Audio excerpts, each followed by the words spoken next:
welcome to another episode of Mic Drop. Today we are with the one and only Kareem Almufti. How are you, Kareem? I'm doing well. Thank you for having me, Mike. Well, tell us from the beginning, Kareem, what got you into real estate? What got me into real estate? So I wanted to get into sales. I was selling electronics before. I was reselling, doing all kinds of things, eBay, all that type of stuff. And I realized that I wasn't developing a skill set. I wanted to go in and actually develop something and actually start earning some real money and just develop myself, as a young professional, someone who wants to make a lot of money and be successful. So I decided I need to learn a skill set, which was sales.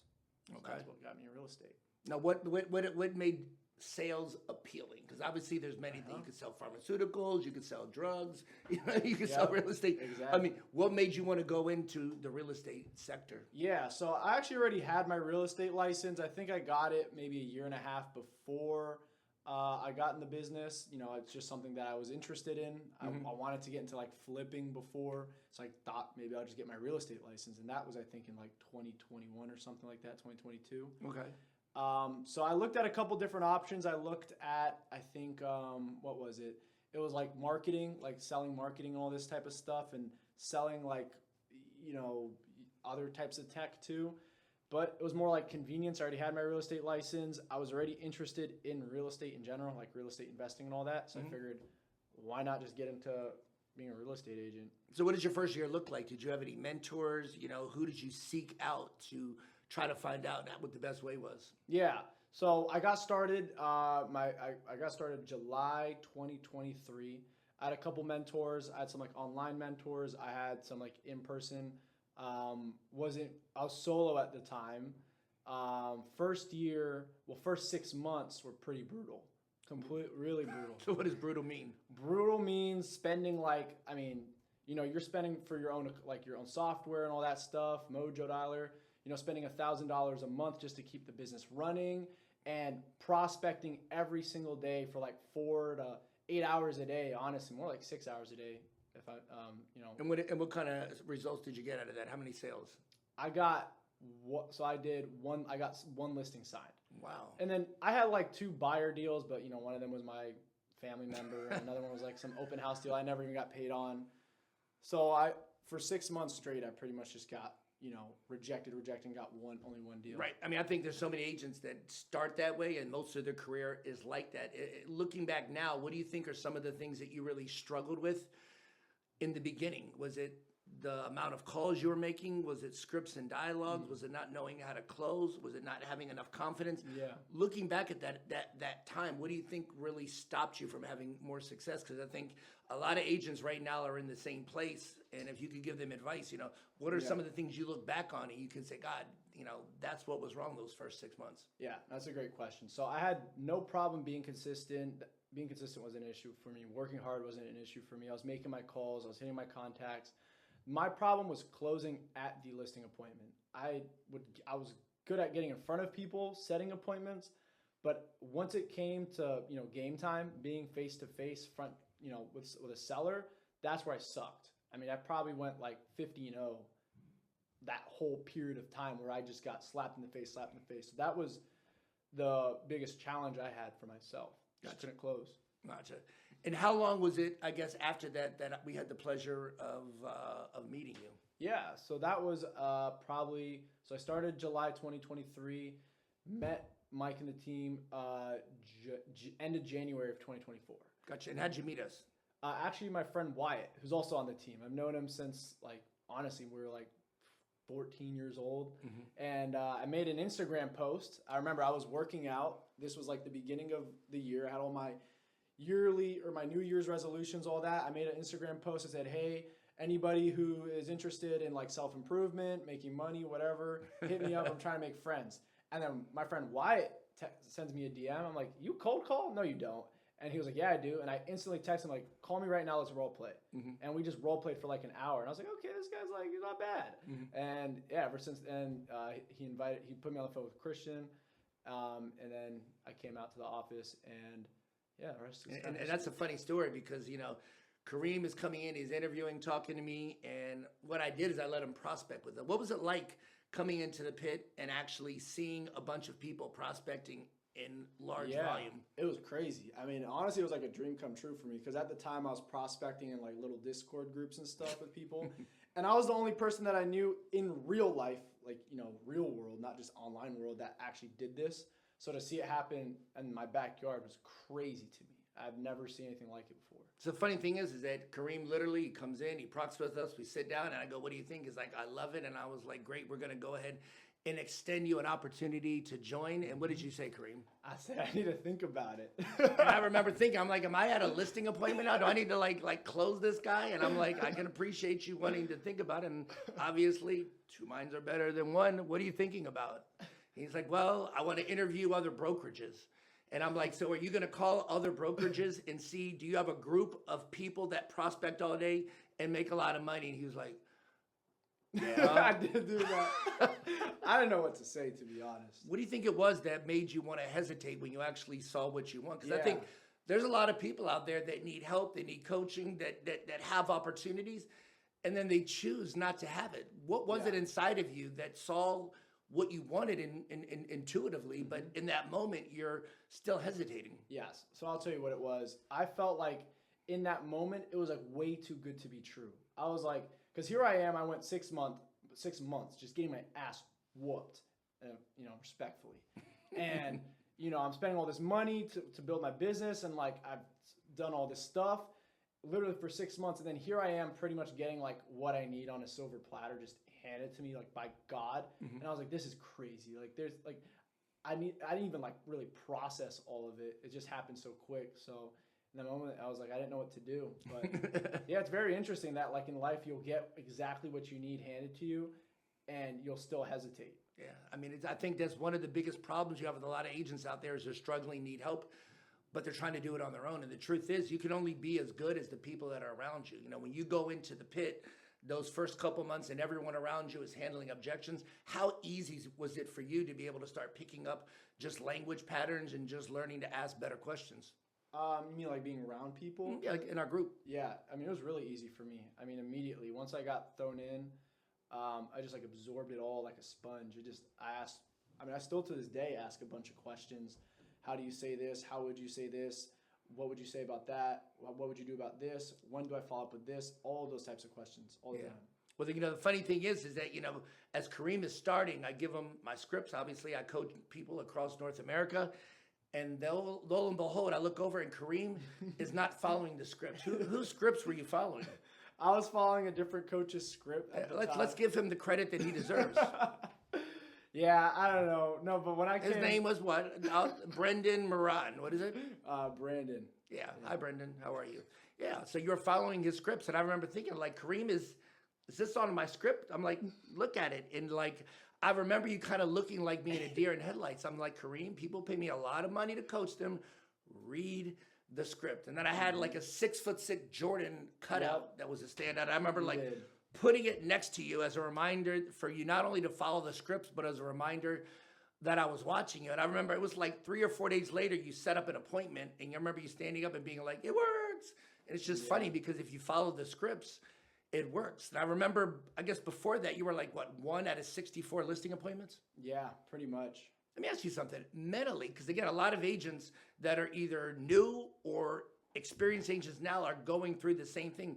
What is that like mentally to go through putting out the effort for the calls, putting the effort to go on the appointment, and then to go 1 for 64? Because, I mean, you're probably one of the most resilient people. I mean, I think most people would have quit real estate and started working at Taco Bell, then go on 64 times. But, I mean, what made you keep going back even though you were losing? Yeah, so I'll tell you, I had no other option. Making real estate work was the only thing that I could do. I mean, before that, I had tried so many different things. I was reselling, electronics, but I was also doing like, eBay, Amazon, all these different businesses and kind of half starting them, half finishing them, and it never really stuck. So then in my head, what I, thought was like, if I can't make real estate work, then I can't make anything work. And now all my dreams are gone. Any dreams that I ever had about, building a big business and, growing into someone that's successful and being who I want to be in life. If I didn't make real estate work, I just knew that it would never happen. So in my head, I was like, I don't care how long this takes.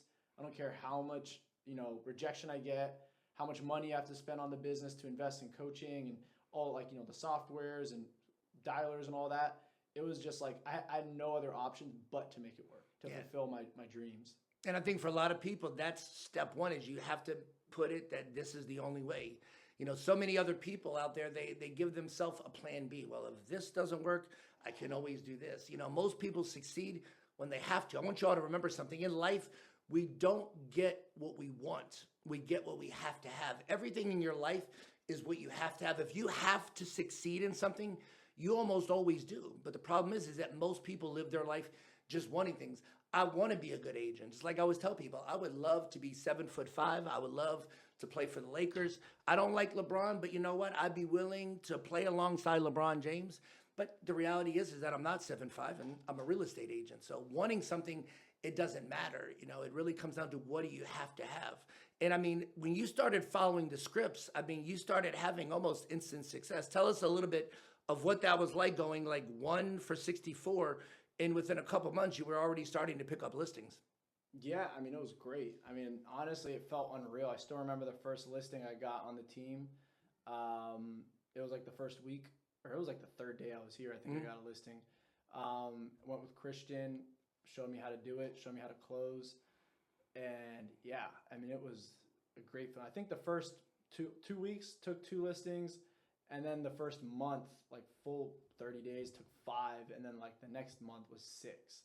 So it was a big difference from going to like 0 to have like 12 listings in like 2 months, which is crazy for me at the time. Yeah, and obviously on our team, if someone isn't strong enough to go and do the listing presentation, we will go out and do it for them, and they can watch. What was it like watching what it actually looks like in person the right way? Yeah, unreal.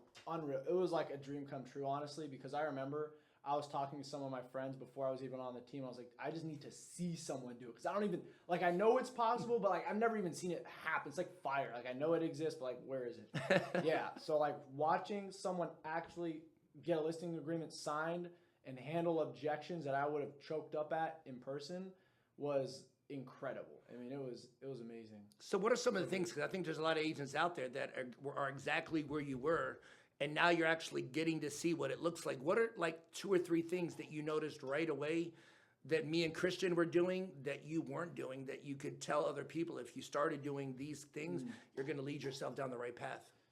Yeah, that's a good question. Honestly, I try to ask myself that question every day because I want to like figure out what you guys do and how to get better and all that. But I would say number 1 is like knowing your scripts, like knowing your objection handlers, like really knowing them, and not just knowing them, but like actually having them in your head. So that way it's not just like a script anymore. It's like part of you.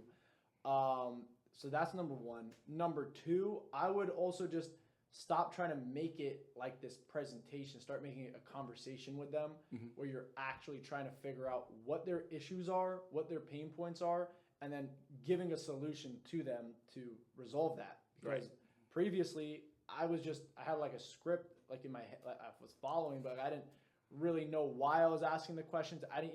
At the time, I didn't even really care about their problems. I was just like, I want to get this listing signed, and they can tell. Absolutely. Like the prospects, they can feel when you're trying to like just get something signed. So when you actually come from it, from like a servant's heart, a servant mindset, and like try to understand them, combining that with your objection handling, you're pretty much deadly. Why do you think most agents never take the time to learn scripts? Because I mean, for me, I think one of the most critical components to being a successful agent, outside of just making a volume of calls, which is always step 1, because that's how you get the skills, is actually having the skills, the temperament, and the ability to be able to pitch and catch with people. Why do you think so many agents never take the time to actually learn it? Because it literally is the difference between someone that can make $500, $1 million, and someone that's working at Taco Bell.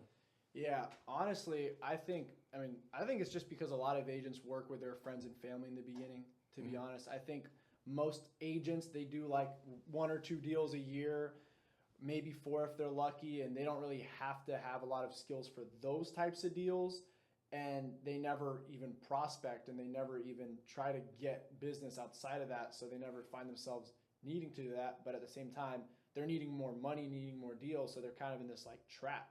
I just think it's honestly lack of ambition, or maybe like some ignorance involved in it too. Or I think, honestly, a lot of agents might just think they're not even in a sales business. Right. A lot of agents, they don't even, like, for me, I knew this was a sales business, but like, I didn't really understand what that meant in the beginning. So I think for those agents that don't even think it's a sales business, don't even know what that means. So when you're talking about the kind of business you're in, what is it? Salesperson. I'd say 100% salesperson. And what is it, when you think about salesperson, what does a salesperson to you mean? Well, it's changed a lot. I mean, when I first became a real estate agent, I was embarrassed. Like, I was actually like, I'm like a sleazy freaking car salesman or something. Like, I actually didn't want to tell anybody I was a real estate agent, which is kind of weird. But nowadays, when I look at like, what does it mean to be a salesperson? It means to be a servant, someone who's guiding someone, who's selling for them, not to them, and they're guiding them through a process to get them to, make a decision and make change. Yeah. That's good for them. Because I think so many people don't sell because they're trying to sell. The truth is you want to go from selling to serving. When you're out there trying to help people, you go at it differently. Like for me, if I have to talk to 100 people to find 3 people that want to sell, it's worth it. Sure, I got rejected 97 times, but I found 3 people that I could help. And to me, that was something that always motivated me, is the amount of people at volume that I could help. So let me ask you something. Looking at your first full year, which was last year under our team, what do you think are probably 3 things after being in our team for 1 year that you really took away and really embodied? 3 things. Because you really transformed from kind of like a funny looking dude that talked like Brendan Morellin, to actually being one of the most superior salespeople that I've had the opportunity to work with. Yeah. So 3 things that I took away, I would say is confidence, like just like straight up just being confident, talking confident, absorbing, everyone on the team's confidence. And, that I would say is a big one, especially on the phone for me. My confidence is just shot through the roof. Second thing, which honestly is kind of tied in with the first thing, is always having an answer for everything. There isn't an objection someone can give me that I don't know the answer to. Even if I've never heard the objection, which there's only like a few objections anyways, I still have an answer for it. And I think that's something on the team that I see although other guys have too, and that I've also seen them develop along the way too, guys who start around the same time as me. I would say that's like the number one thing, having an answer for absolutely everything at any given moment. So why do you think that, you're 2.5, 3 years in the business now? 2 years. So you're 2 years in the business. Why do you think your 2 years and your skills are supreme? Because obviously, granted, you're on our team, but there's also people that have worked for me that didn't do that. What do you think made you really want to become obsessed with really developing that part of your real estate, part of your game? Yeah, so number one, I got on the team and I wanted to become the best. I remember I sat down with, right in my first day, or not my first day, but yeah, my first day, Mike asked me, why do you want to be in real estate, or why do you want to join the team or something like that? I forgot what the question was. And I was like, I just want to be the best. And every single day, I strive to become the best version of myself, not just in business, but in life and everything else that I do. So it was just constant growth. I wanted to, till this day, I still want to constantly improve myself. I still think that I have miles and miles and miles of growth in front of me. So yeah, as soon as I got on, I was like, I have to grow, and I'm going to continue to grow no matter what. So that would be probably my answer to that. Yeah, one of the things, you mentioned, early on about, you having confidence, but I think one of the things that I saw in you that dramatically changed, because, what I try to tell all the people that I coach and that work for me is that you not only have to have confidence, you have to be playful. You have to be playfully confident. It's like I watched Kareem half today, and he's like holding like a 4 or 5 foot sword. He's dribbling a basketball, and that guy didn't come like that. When you came to us initially, you were very stiff, robotic. You were very not angry, but you were mute. You didn't have like a personality. You just said the words. You didn't derive emotion, and you have to realize something. Logic makes people think, but emotion is what makes people act. And when you learn to take your emotion and bring it into the calls and be playful and laugh, like, you get away with so much. If there's one thing I think that I've seen you dramatically change, and I know I was hard on you at the beginning with that, is being playfully confident. Tell us a little bit about that part, because I think that's probably one of the main things that most real estate agents struggle with. Is they're too serious. Just like, oh my God, when do you plan on moving? Okay, objection, we cut commission. No, any other questions? and they don't have fun. You have to relax. You have Yeah. to be playfully confident. Tell us about that. So yeah, that actually would be on the list too. Being playfully confident. That was huge. I still remember when Mike taught me that. Yeah, I used to just be so much more professional or whatever, or just like, or trying to be professional. Like no one even took me serious. You know what I'm saying? Or just, read the script, do it this way, do it that way. But yeah, once I started making people laugh a little bit, showing my personality, which really came after I knew the scripts. Correct. Like it's kind of hard to be playfully confident when you don't know the scripts and you don't know what to say. Once you know what to say and it's like second nature to you, then you can start throwing your personality in there, making people laugh and giggle and all these things. And when you can do that, that's when you really start to like move and influence people to take action. So that is huge. Yeah. And it's also just makes it more enjoyable. Like Mike said, I have a foam sword that I'm swinging around. I got the basketball, whatever. Like I'm just playing around with it. And what is it like to do that just for your own well-being, to keep that playful content, holding a basketball or a sword? Yeah, I mean, it keeps you going, especially when you're prospecting for 4 hours a day. I mean, it's boring. You're just hitting next on the dialer, sending a text message. So when you're like, for me, I fidget with things. I have this thing right here. I've been fidgeting the whole damn time. You know what I'm saying? So I like to move my body around. It keeps you fresh, energized, keeps your body loose. And also body language is huge when you're prospecting. Mm-hmm. I lay back in the seat like this. I have my arms up. When you're sit down like this, all crunched up, your shoulders up, the prospects can hear it through the phone, and you just don't come across confident at all, and just doesn't flow. It's funny when I watch you get a good lead on the phone, you used to immediately jump up and you start pacing, and you're going back and forth because when you move your body, that's how you create energy, and that's what allows you to take the emotion and be able to transfer that over to other people. Because I think so many agents, and he said something that was important. The playfully confident, it comes after you know the script. See, most people never actually take the time to master the script to the point that if someone asks them a question, they know it. Because once you know it, you don't have to think about it. You can actually listen to what they're saying. And you see, when you start to learn to listen to what people are saying, you can react a lot better, because now you can start to take the words that they're saying. I hear you do a lot of that, where they'll say something to you and you're able to take some of the stuff they're saying and then feedback. Tell me a little bit about that. Yeah, that's been huge for me. That's a little tactical thing that we could talk about. So when you're prospecting and you're trying to objection handle, you insert the words that they use within your conversation too, because people, what's the saying? They don't listen to what you say; they listen to what they say, right? So if the prospect is telling me something and I'm really listening, I can put in the words and what they're saying into my objection handler, and it just makes it that much more powerful instead of just saying my words. Now I'm using their words, and it's not me that's saying it anymore, it's them who's saying it. And when you can listen and actually, you're not thinking about, oh, they said bring me a buyer, now what's the next line? No, it's bring me a buyer, bam. Why can't you just sell it off market, bam. I'm not interested, bam. And that way you can just start, dicing it up like hibachi. Right. So initially you veered off to for sale by owners. Why? Veered off to, you mean as in prospecting? Yeah. You seem to have really taken to for sale by owners. Oh, I love FSBOs. Honestly, I think they're the most slept on lead source in the business, especially right now, because depending on your market, they're selling on their own. Kind of around here too. A lot of them start taking offers on their own sometimes. Some of them don't. But yeah, I like them a lot because they're just easy to talk to. They pick up the phone. If you know what to say, they're easy to talk to. Mm-hmm. If you have the right scripts and the right objection handlers, the right mindset, I think is huge. I think a lot of people go into FSBOs with the wrong mindset. They go into it and immediately try to convert them on day one, which I've done that before. We've done that. We do that all the time. But most of them, it's a lot of follow-up. Correct. It's they have to kind of feel the pain of not selling it before they hire an agent. And that some of them sell great, some of them don't. We help them sell it.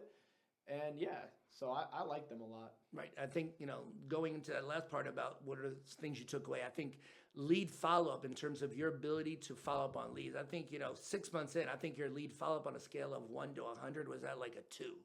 Mm-hmm. You were so good at doing the initial call that you forgot that the majority of all business, 95%, is done on lead follow-up. What I mean? What was that like, learning that you have to follow up with a for sale owner 5, 6, 7, 8 times sometimes to be able to get their business? Yeah. Talk about that. What was that like? Because it's a different mindset. A lot of people have this imaginary image, and I'm one of the best that does prospecting. And do I get people on the first call? Of course. Yeah. But if you look at scale, for most people, you're going to have to do follow-up after follow-up after follow-up if you're going to sell real estate in high volume. Yeah. I mean, to me, to be honest, it was easy to get onto that. You know, I had no issues, you know, being patient with somebody and like just letting time do its thing. Because I knew at the end of the day, they're either going to sell or they weren't. And I was going to be there at the very moment that they needed me. So I think it really just comes down to like, you know, just asking the right questions. You know, also knowing who to follow up with and who not to follow up with. There's a lot of, you know, we'll just use for sale by owners as an example, that I have certain questions that I'm going to ask them on the first call to determine if I have a listing opportunity in 30 days or not. Correct. And, you know, in the beginning, I'd follow up with a bunch of people that weren't even real leads. You know, that would be a waste of time. But now I'm asking, like, is it an option to just rent it? Why don't you just rent it? You know, little bit of that, or, you know, asking about their motivation. You know, where are you looking to go to? You know, if you got this price, do you think you would just sell it or do you think you'd keep it?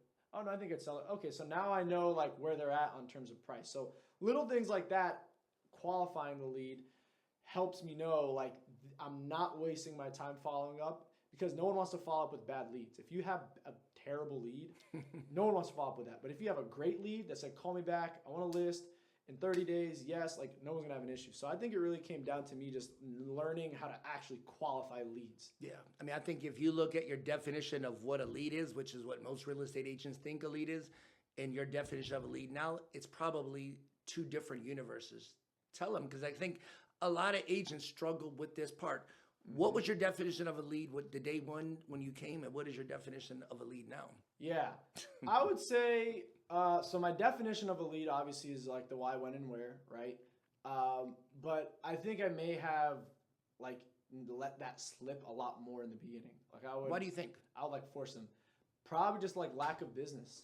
You know, trying to like just fit everybody into the funnel and just try to make it work. But now really what I look at is like, where is the pain? I'm just like a bird or whatever, just like finding the pain, like soaring through the air, like where is the pain they have? Because if they don't have any pain or they don't have any motivation, which is the pain, then they're not going into my pipeline. Yeah. I think so many people don't understand there's a process, because, you know, for a period, you were setting all of these appointments up, but then you weren't going any. And I would be like, Kareem, did you ask this question? Well, you know, I know. Kareem, did you ask this question? Oh, man, I meant to. What about Chris? That one? Oh, I forgot. And, you know, I think a lot of people don't ask questions because they're scared that if they ask the right questions, it's not an appointment. Yep. What is that like to understand that asking the questions is the way that you qualify whether or not they're worth your time? Because you have to realize something. Yes. We do not get paid to go out and talk to people. We have to be intentional. When you're going on a listing appointment or when you're going out with a buyer, your intention is to either take a listing or to go out and sell them something. Yeah. What was it like? Because I mean, that's something I think this year more than anything that you've really improved, is understanding that if I ask questions and I unqualify someone, it's actually giving me time versus taking. Because I think at the beginning, you felt like when I was saying, Kareem, ask the damn questions, I was taking something from you when truthfully, I was trying to give you the most valuable thing you have, which is time. Yeah. Well, I think the last thing you said was it. I mean, after setting so many appointments and, you know, you're starting to get deals and you're starting to get busy trying to like do that. And I just started running out of time with these BS appointments where I was almost forced to now like, okay, now I have to qualify it to go on the best ones. Because in the beginning, I was just trying to get listings, get this, go here, go do that. So I was just like, okay, let's just stick them on the board and see what sticks. But now I have to be extremely intentional with my time because I'm managing more deals and I'm setting more appointments, and I can only go out on the most qualified ones. Right. So I think it was more of like me getting forced to do it in my business versus anything, which, you know, I wish I could just go back and just do it the right way the first time and just qualify someone. And I think a lot of agents, especially that are up and coming, they think that there's this beautiful thing where it's like, oh, and it's all up. But I remember, you know, in the later half of last year, you went through like a period where like you were just kind of out of sync. You know, you weren't setting appointments, you weren't getting listings. There was just like a weird period because everybody has this thing that once you learn the scripts, your dialogues, you jump off because you did have massive success right away. But then you kind of hit a lull, which a lot of people have. What is that like to have no results, have tons of results, Yes. and then to mentally have to push through that? And he's just like, what do I do? And I'm like, the only way you can get through that is you have to call through it. You Yeah. don't decrease the amount of calls when you're in a slump. You increase the amount of calls. Yes. Is it painful? Of course. But the faster you can push yourself through, the faster you get to make money. And talk about that. So that was awesome. So yeah, I mean, when I first got on the team, I had a pop, and like I feel like that was just because I had all these leads that I was building for 6 months, and I just had amazing closers to help me out and just get the deals. And after that, like I didn't really have much more to go, and I kind of knew that was coming. So when it happened, I remember like I asked Mike, I was like, hey, like my pipeline's kind of drying up. I mean, I'm prospecting every day. I'm doing what I got to do, but I'm not really getting like the results I was getting before because it was all, we already kind of closed all those leads. Mm-hmm. So now I need new leads. And Mike told me, well, the only way you're going to do it is by doing 100 contacts a day for the next 30 days. And I remember the look on his eyes, like, what the hell did you just tell me? Yeah, like I had a feeling you were gonna say something like that. I just, a little part of me didn't want to hear it, but like I kind of knew what you were gonna tell me, so I was like, shit, like this is actually what I have to do. And yet you did it. Yeah, no, I mean I pretty much did it. I mean at this point I had moved out of my parents' house, so it was like sink or swim. It was like if I don't get back on my thing right now, then I'm gonna sink. So. Because anybody that works for me, if you're a young kid, the first thing you need to do is to get out. I tell everyone, when he came, is that you got a couple months and like you have to get out because if you're relying on mommy and daddy and your family to take care of you, there's something about that always gives you kind of like a plan B. Yeah. If you really want to succeed, I said go get a nice place, nothing crazy, but like it's your own. What was that like? The first day you walked into your own place where you could do what you want, when you want, how you want. I mean, it felt pretty awesome. I'm not going to lie. Yeah, no, it did. I mean, I think it also helped me with prospecting too. Of course. I mean, it made me more mature. It made me understand people more because, you're literally helping someone move, and I've never moved by myself before. So like that was my first time moving. I actually had real bills I had to pay for now. So now I could actually empathize with people when, they have sticky situations and they're selling for certain reasons. So it was like looking back at maybe some of the earlier questions you asked me, like what really helped me out. That was one of the biggest things that really changed me as a person, just being young and in this industry, especially with people that were helping that are all twice my age. Like I think now they take me more serious because I can actually. I think anytime you take on more responsibility, it forces you to have to do it. You have to remember something. Remember what I said?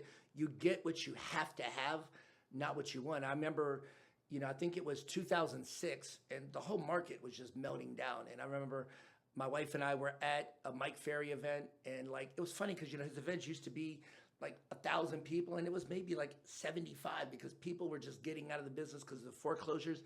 And I remember asking him, what do you think I should do to really have a breakout year? And I remember him literally saying, if I was you, I would go out and find the biggest house, something that the thought of owning it would freak you out. When you walk in, you'll know because your stomach is going to quirl a little bit because the thought of owning that. And then when you look at the payment, you're almost going to want to vomit because the thought of having to pay that much money and owning something like that, it's so out of your comfort zone. But, he reminded all of us there that it's if you don't force yourself to grow sometimes, you don't grow. Yes. I remember my wife being like, yes, we get to look at big houses, because I had just sold my house and we were actually renting because the whole market was tanking. The thought of actually buying something while everyone was melting down. But, that was probably one of the best advice I've gotten. And that's why I've always taken younger people and had them get their own place because there's a sense of responsibility. I remember him saying, when you get a big payment, which at that point it was $7,500 a month, and that was 2006, is number one, the bank is going to take your house, or number two, you're going to find a way to become the kind of person that can afford it. Because I remember, on one of the calls we had, I had mentioned that it was too expensive. We're talking about a Rolex. And he said, too expensive for who? And I said, well, it's just expensive. He's like, is it expensive or you can't afford it? And I said, what do you mean? He's like, is there someone today that can walk in to the watch shop and actually get that watch and it doesn't do anything for them. They don't even know it. They just buy it. Yeah. So it's not that it's too expensive. It's that you can't afford it. It really opened my eyes up to just price and what that does about creating responsibility. And I think, when you got your own place, I think that was one of the things that I really saw you start to really take another level. Because I think you felt for the first time in your life that there was a sense of pressure on you that I remember you saying, like, I got to pay this thing, like this rent, like, you had to finally do something. What is it like to have to finally do something versus you want to do something, which is what I said earlier? No, it's a different kind of energy. I mean, you wake up differently. The way you prospect is different. I mean, even when you're handling commission objections, you're like, you want me to drop my price? I got to pay rent, dude. Like, I can't do that for you. So, I mean, certain things like that, they really, really help out, especially if you're young and, you've been living at mama and papa's house, whatever, for 20 years. Like, yeah, you got to get out your parents' house. Gotcha. So let's take it to 2025. Yeah. Why do you think this year your business has exploded, which it has? I mean, how many listings? I think we're in, July of 25 right now? Yes. How many listings have you taken so far this year? Honestly, I'm like losing count. 30 something? Right, almost like 20. I think 26. Gotcha. 26.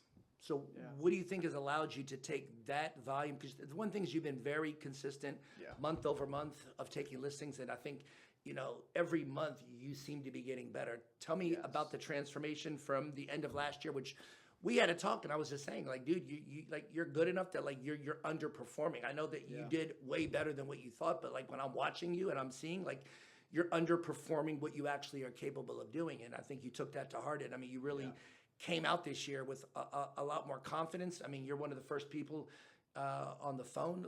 What is it like to grow into that person? Yeah, no, it's been pretty awesome. I mean, like you said, I mean, last year I did good in my perspective. I was like, the year before I didn't make any money. So I was like, finally made something, but yeah, you reminded me what my potential was. Like, I knew my potential was big. I knew I was going to eventually, get to certain numbers or whatever, but you really made me realize, like, no, you can have this now.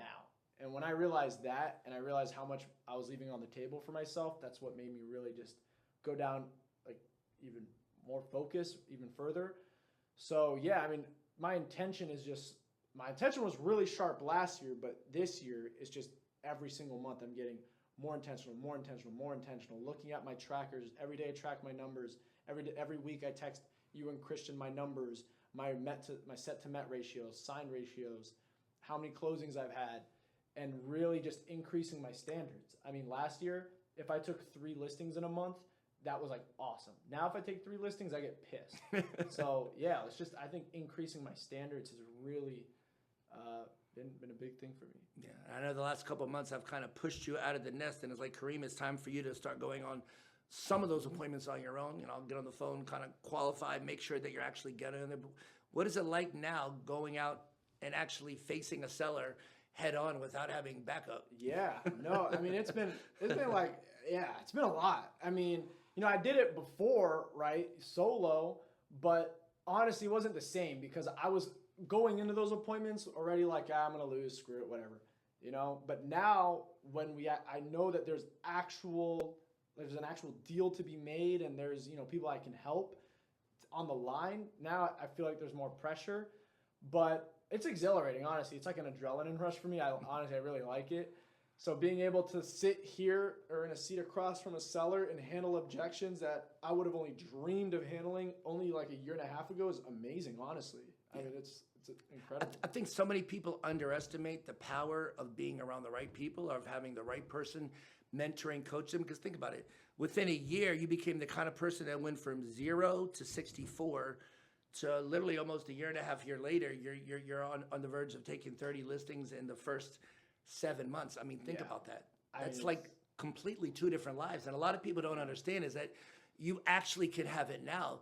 You just can't have it now with your skills. You can't have it with your discipline. You can't have it with your schedule. Because to be a successful agent, I mean, the reality is you're going to have to make a volume of calls because that gives you a volume of leads. You got to do a volume of follow-up, go on a volume of appointments. It all starts with volume. And I think so many people underestimate that they can actually have it now, which is one of the things that I said at the end of last year is that you don't have to wait 4 or 5 or 6 years. Like you actually can do it now. And I know that a couple of the appointments you went on, you're kind of like, you sure you don't want to come? But I believe that like part of my job as a mentor to you is that I have to put you in a position to not just get listings, but a position to grow you as a salesperson. And it's the coolest thing to watch you come back and win. What is it like to start to win? Because it's not like you're just going back and facing a seller one-on-one. You're coming back with weapons. I mean, what is it like to come back with confidence, to come back with weapons, and to understand that every listing appointment you go on, you have a shot? Yeah, no, it feels awesome. I mean, especially it only being less than 2 years from when I was just like this small little like squirrel that like would get stepped on, you know what I mean, and just get choked up. And then going out and having someone say, I'm not going to work with you, I'm going to work with this person, and then fighting through that, and then getting it signed, and then, selling the house for a great price. Yeah, like it feels amazing. I mean, in my head, I knew at some point I was going to achieve the goals I wanted. I knew it was going to happen. I didn't think it was going to happen this soon, but at the same time, in the moment, on the come up, it felt like it was taking forever. So it was this like weird thing that I've had to experience. But I mean, all in all, it's been amazing. It's funny. A couple months ago, I was speaking to a group, and one of the people asked me, "What is it like to watch Mike Putnam prospect day in and day out?" What was that like for you initially coming in and watching me do the thing? Because one of the things with me is that I don't ask anybody on my team to do anything that I haven't done 1,000 times over. Yeah, I mean, to come in first and watch Mike prospect for the day was insane. I mean, like, I was prospecting on my own, doing my thing, whatever, and I was grinding, which I was working my ass off. But like to watch a beast like Mike go ahead and just just go on the phone, hit objection handlers that like I didn't even know we could like worked or whatever, or like have been done, or handle objections that I thought were impossible to handle, and just set an appointment or get a listing signed or whatever, or make a deal happen that I thought would have been impossible. It was like watching like fire get created for the first time. It was actually like insane. And we have people that fly in all the time, and when they come in and watch, it's like wow, like that's cool. It's insane. Do you think watching me day in and out hold myself to that standard has helped you hold yourself to a higher standard? 100%. Yeah, I mean, I feel like a loser if I don't, hold myself to like your standard or more or whatever. Yeah, because a lot of people that work for me, a lot of them probably think that I'm hard, but the thing is that my job, as long as they give me the opportunity to help them, is to make sure that I become the best mentor, meaning that I help them become the best person that they could be. And it's just pushing people beyond their own boundaries. Because, when I look at you all I see is the potential. And then when I see you kind of fall back, it's like, Kareem, what are you doing? Talk about some of those things where we've had to have difficult conversations about you having to kind of step up when I see you kind of falling out. Yes.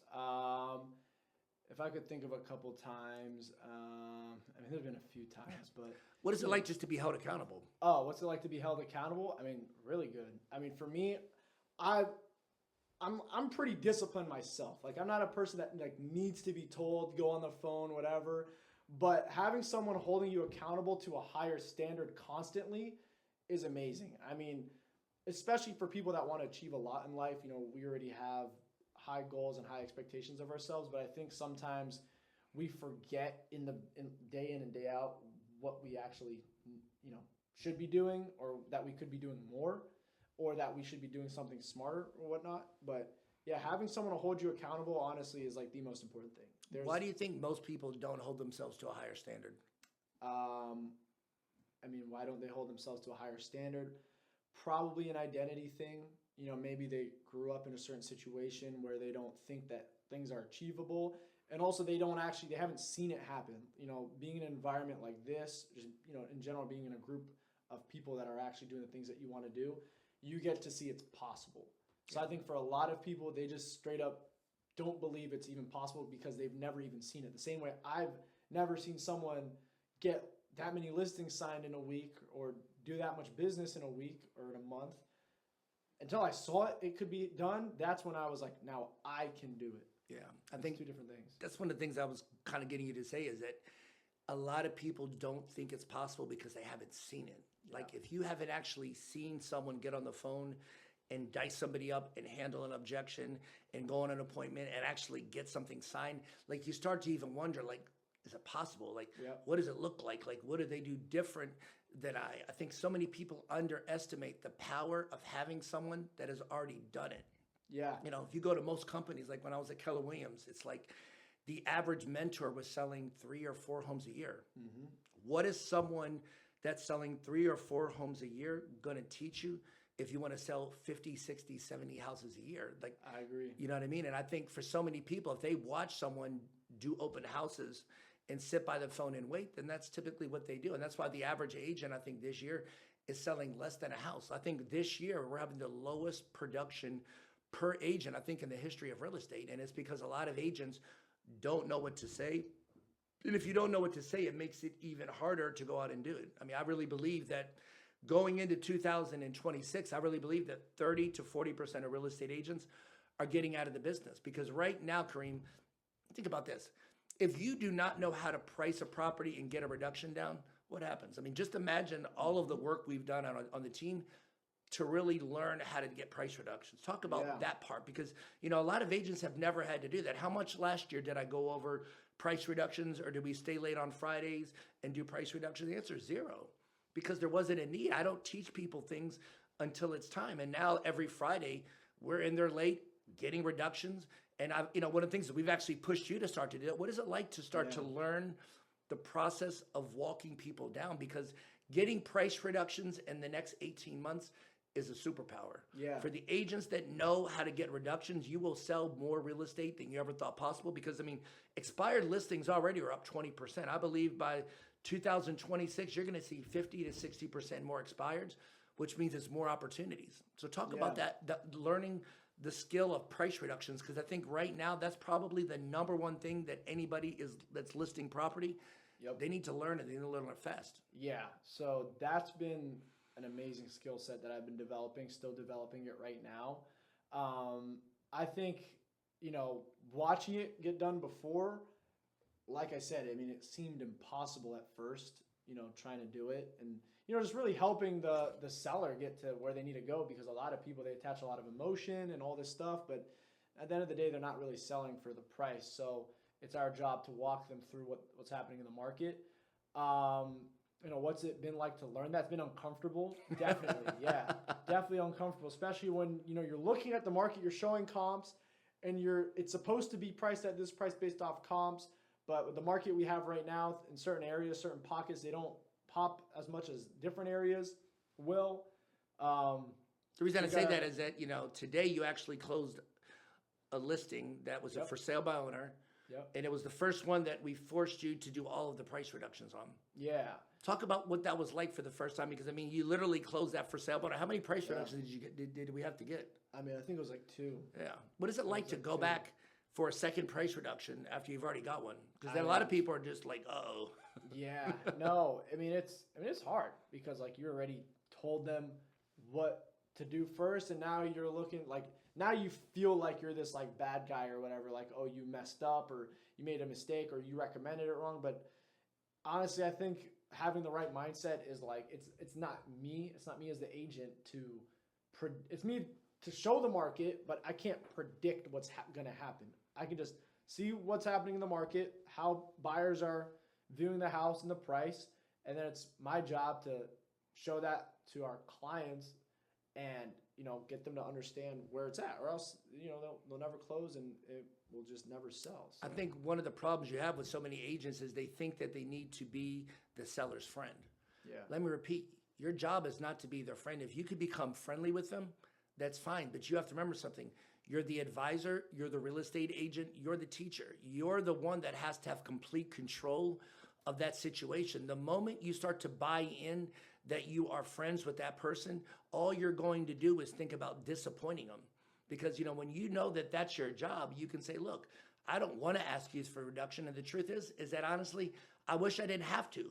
But I'm only asking because I know that we need it. And if we don't do it, the other houses will sell and you'll take less. So I know that you don't like 600, but what I do know is that you'll like 590 even less, correct? Yeah. So if you have a choice to take 590 in a month, or I can get you 600 now, which is your preference? And a lot of people, they have trouble having a conversation where, allowing the seller to be mad. Oh, I'm not doing that. I'm not doing that. I'm pissed off. Well, you have every right to be pissed off. But the truth is that you'll be even more pissed off at 580 or 590, correct? What is it like to go back and forth? Because you've heard me with some of these sellers go back and 85% of the time, they end up going the way they're supposed to, meaning they give us the reduction. But you have to fight. You have to be willing to care enough about your client. And that's why I say, from selling to serving, when you care enough about your client, you're willing to stay in the pocket and fight and argue and claw because you know that it's in their best interest. How I feel in that moment, it's not about me. It's about that client getting what they want. And the only way I can get them what they want is I have to get the reduction. And that's the mindset that I have. It's not about me. Because, even to this day where you're going back and forth, you can still feel something. But how I feel has no bearing on the transaction. What matters is how they feel. And how they feel is they want their home sold. And when they sell it for whatever price they do at closing, most of the time they're happy, aren't they? Yep. Oh, every single time. I mean, how was he today? I mean, great. Yeah.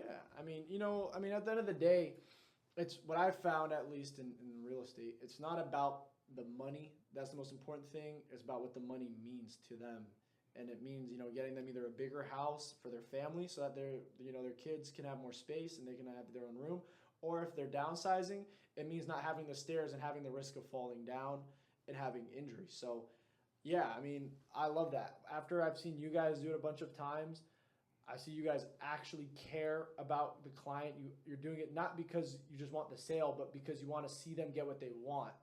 And we know that it's not going to get better for them and that there really isn't any other options. And, it's just, sometimes it's just it's just telling them the truth. That's really what it is. Just telling them the truth. Yeah, absolutely. That's one of the things when I list houses, I always ask them for permission. I have your permission to make sure that I tell you the truth and not sugarcoat things along the way. Because, being a good agent, one of the first qualities you have is you have to be able to tell the truth. As hard as it is, being able to tell a seller what they need to do versus what they want to do is how you kind of move forward. So I guess as you end this podcast here, what are probably 2 or 3 things that you would tell any new agent or any agent right now that is struggling that would dramatically improve their business moving forward? Yeah, 100%. So I would say get around the right people. Get around the right people, people who are actually closing, meaning be it a team of people that are actually doing business, coaching, getting yourself some coaching, someone that's done what you want to do and not try to make up the business. It's been done before. This business isn't anything new. It's been around forever. It's sales. So just, coaching, getting a coaching.